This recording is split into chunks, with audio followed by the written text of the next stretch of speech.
Hello everybody, welcome back to a brand new episode of Sane's World. This is going to be fucking badass. In case you don't know who the fuck I am, my name's Justin Sane, your host of Sane's World, also the guitar player from the band Cruella. If you want some information on the band, check out some shit that I put in the description of this video. Be greatly appreciated if you check us out. Feel free to hit us up on Instagram. We are at cruella.deville.music. I'm on there as well, justinsane.music. Yeah, feel free to check the shit out. We got some cool motherfucking shit happening over there. This is your first time here. Please do not let it be your last. Hit that subscribe button, hit that like button, hit that notification bell. That way you're notified anytime I upload any new videos for you guys. As a matter of fact, we picked up a lot of new subscribers in the last about last month. So this is my way of saying hello to everybody.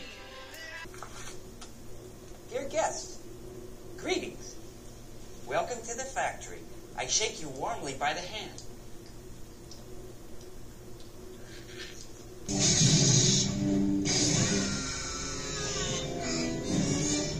Okay, sorry about that. I'm getting a little ridiculous with this shit. Sorry about that. Just having some fun. If you're a current subscriber, love you guys. Yeah, we're gonna keep going with this shit. So here is the big news. No introduction, no nothing. Here's the big news. Pretty much of all weekend is the stadium tour. That is, of course, Motley Crue, Def Leppard, Poison, and Joan, Jett. Classless Act, I believe, is on this bill, but I haven't seen any footage. There are 3 shows in. It started on Thursday night in Atlanta. Then it did Saturday night in Miami, and then they did last night in Orlando, Florida. They're taking a couple days off before they resume the tour again. But a lot of shit's happened. So let's get to the crux of the deal. First of all the bands are fucking kicking ass. Joan Jett especially is sounding fucking kick ass. Poison, everybody knows I'm not a huge fan of them, but they actually sound really good. Motley Crue, don't really need to say anymore. Def Leppard's actually sounding really fucking good. Joe Elliott sounded really good. I mean, they look amazing. Yeah. Here's the deal with Tommy Lee. It came out, I don't know, about a half hour after their set started, when he got back out of the drum riser, came up to the stage, and did this. What I gotta tell you is, about 14 days ago, I fucking broke. Not 1, not 2, not 3, but 4 fucking ribs. Right here. I know. I wish I had a fucking badass story like me and Conor McGregor fucking scrapping out at some fucking bar or something. But I don't. Anyway. I hope you guys have a fucking great time. And my boy Tommy Clufettos back here, he's gonna help me get through this, because the doctors told me, no playing, bro, no playing. And I was like, are you fucking high, bro? We got a fucking tour to do. So, anyway, I ain't fucking sitting out for shit. My boy's gonna help me out here, and I'll see you guys later. On with the goddamn show. Okay, so everybody knew that was going on. If you happen to live under a rock, if you're not if you're not a hard rock and heavy metal fan, you probably don't know that all that's been going on. If you are a hard rock and heavy metal fan, you definitely know that that's been going on. However, not everybody knows in which manner this happened. Not everybody knows the story about what happened. What the fuck did Tommy Lee do to break not 1, not 2, not 3, but 4 fucking ribs. Not everybody knows the story, but check this out. Here is what happened from his wife, Brittany. Everyone keeps asking how Tommy broke his ribs, so I'm just gonna tell you. We were staying at a old rental house in Nashville. It was a cool old quirky house, but the stairs outside were made out of stones, and they were really uneven, and the roots were pushing them up from a tree, and everything was fine. I actually fell up the stairs a few times getting groceries, but whatever.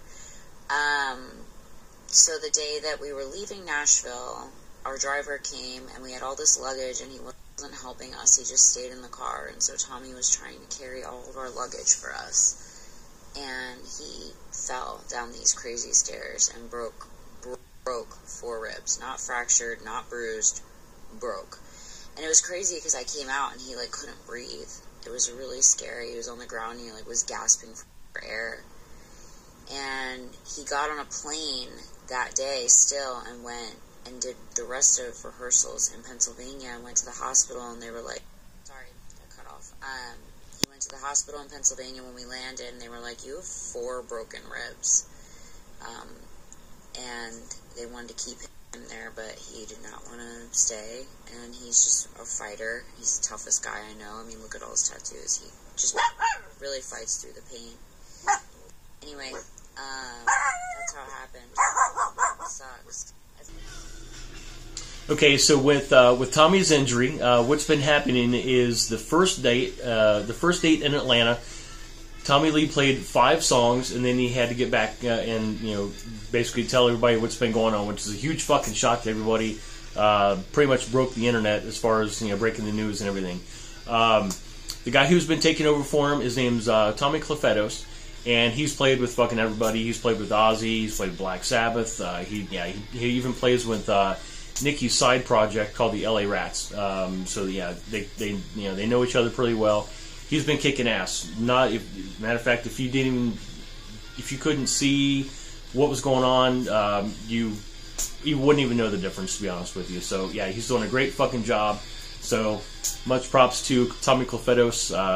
It's can you imagine getting the call a week and a half before the tour starts and saying, hey, you're going to play drums with Motley Crue on this tour. Which reminds me, these fucking YouTubers, man, you're starting to really fucking get on my fucking nerves. As soon as this happened, everybody who has a fucking YouTube channel that covers rock and metal music, they went online and they said, oh my god, Tommy Lee's quit the stadium tour because of this, because of that. He hasn't quit the fucking tour. You motherfuckers. God, this pisses me off. This really, really fucking pisses me off.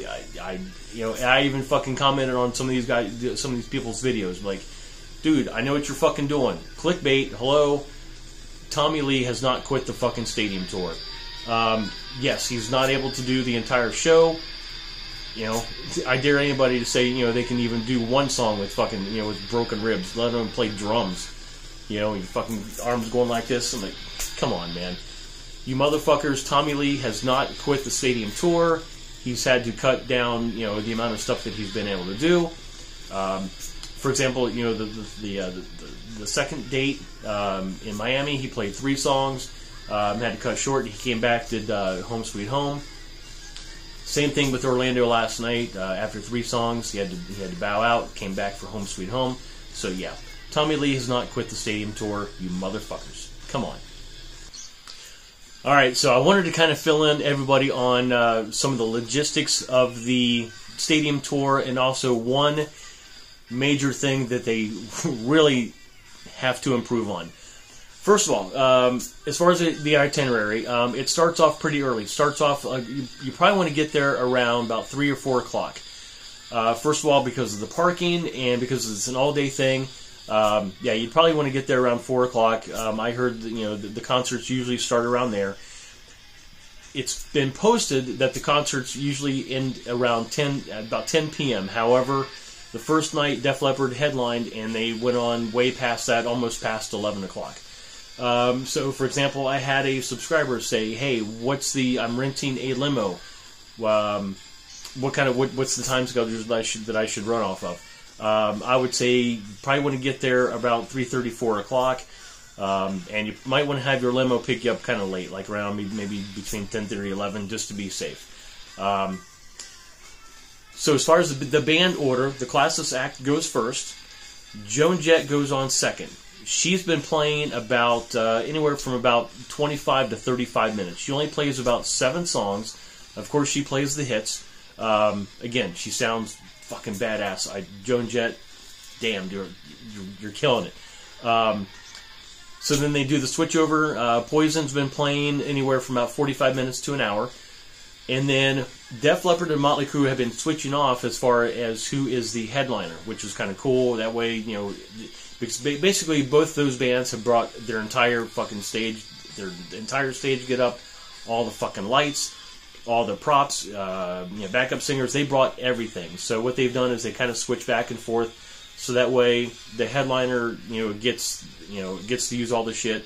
The person who's playing, you know, below gets to use all their shit, which is pretty cool. So, okay, so this is the one thing that if the stadium tour does not improve anything else, they need to improve this. The first date in Atlanta, they only had 2 merch stations inside the entire fucking stadium. Can you imagine how long those lines were?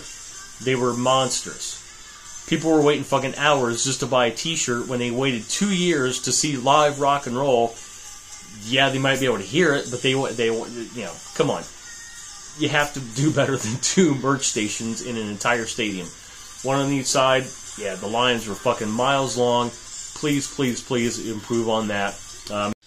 Alright, so what I'm going to do now is I've been watching a ton of video from these 3 dates.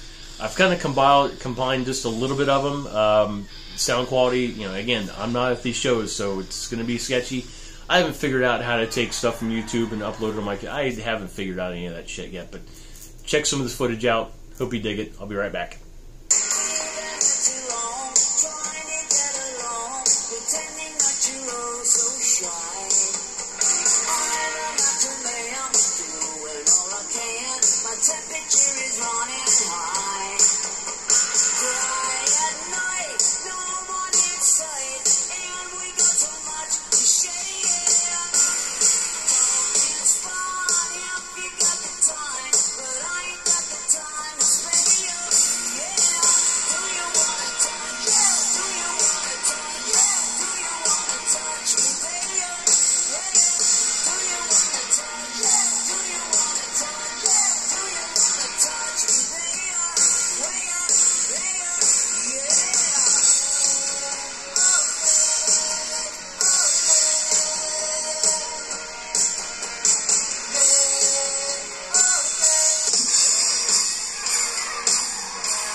future is ours. Leaving us this one night and one night only.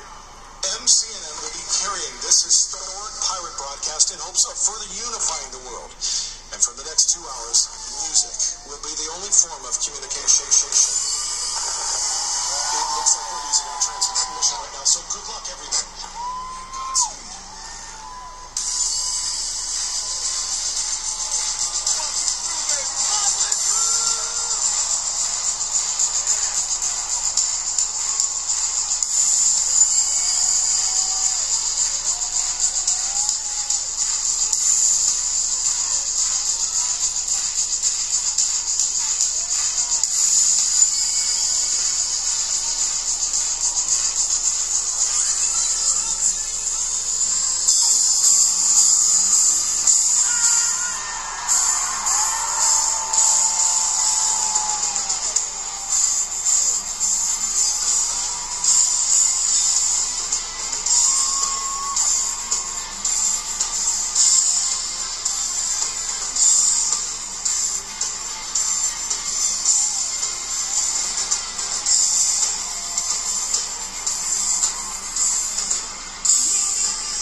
Alrighty, everybody, that is all I have for today's episode. Hopefully everybody fucking dug the footage that I was able to fucking dig up. Again, I apologize for the sound quality, but it is what it is. It's rock and roll, man. It's loud, it's obnoxious, and is what it is. So, of course, my favorite band of all time is Motley Crue. I have to give it up to fucking Mick Mars. He's dealing with all this fucking pain. He's still getting up on the fucking stage and just kicking ass. Of course, Tommy having to fucking play with broken ribs. Love you, man. Get well soon. Nikki, you still fucking got it. With Vince, he looks a lot better. He could still use a little help in the singing department. Kind of iffy, but he looks a lot better. And for that, I give major props to Vince. Fucking crew heads are best. Fuck the rest. Until next time, I love you guys. Keep it heavy. Stay fucking rad. Keep it metal. Love you guys. See you guys next time. Love you.